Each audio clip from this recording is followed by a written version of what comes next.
Good morning, everybody. I'm so excited to share my story with you today. This is The Invisible Boy by Trudy Ludwig. And I am so thankful to Mrs. Lee because I searched yesterday high and low. I could not find the book anywhere and she found it for me. So thank you, Mrs. Lee. This book is really special because it doesn't just share its message through the words. They also use the pictures. So I want you to notice when you see color and when you don't see color and what that might mean. Can you see Brian, the invisible boy? Even Mrs. Carlotti has trouble noticing him in her classroom. She's too busy dealing with Luke and Sophie. Luke has problems with what Mrs. Carlotti calls volume control. He uses his outside voice inside too often. Sophie whines and complains when she doesn't get her way. Luke and Sophie take up a lot of space. Brian doesn't. When the bell rings for recess, Micah and JT take turns choosing kids for their kickball teams. The best players get picked first, then the best friends of the best players, then the friends of the best friends. Only Brian is left, still waiting and hoping. JT glances in Brian's direction and just as quickly looks away. "We've got enough players. Let's go," he says.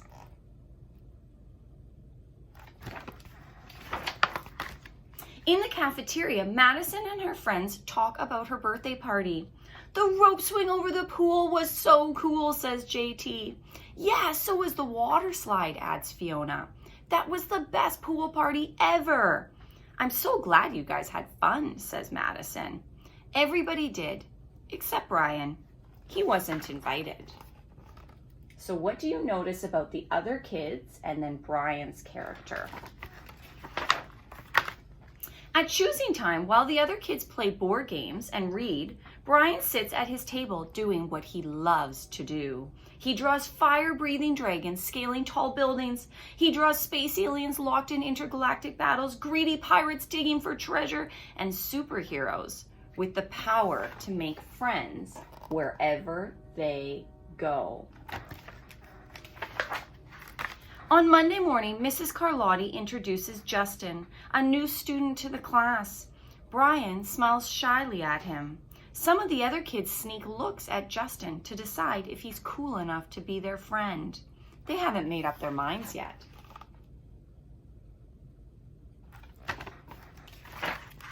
At lunch, Madison and JT watch Justin eat with chopsticks. "What's that?" asks Madison as she points at his food.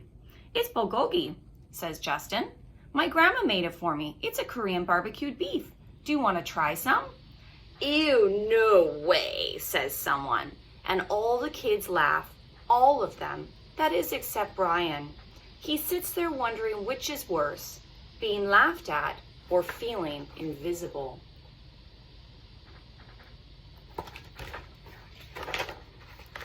The next day, when Justin goes to his cubby to put away his backpack, he notices a piece of paper with his name on it. "Justin, I thought the bulgogi looked good." From Brian.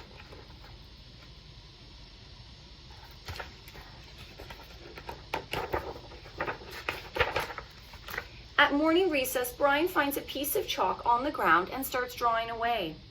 "You're Brian, right?" says Justin. "Yeah." "Thanks for the note."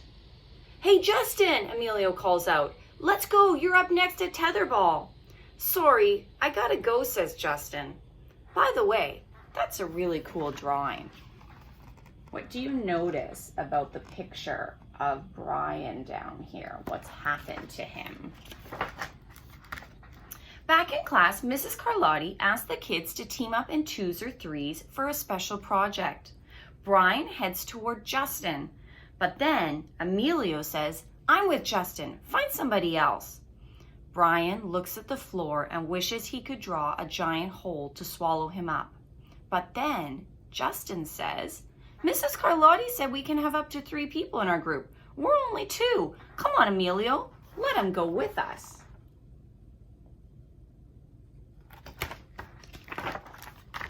Mrs. Carlotti shows the class a picture and says that they should write about who might live there. Whoa, cool, says Emilio. What should we do?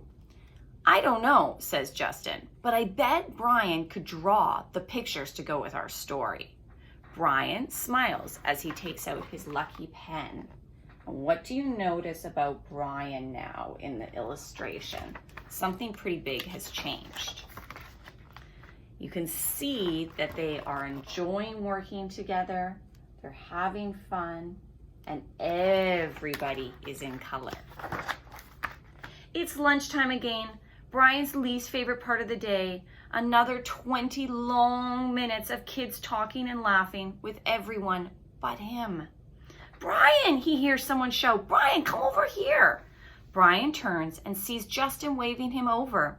Emilio nods at Brian as he makes room for him at the table.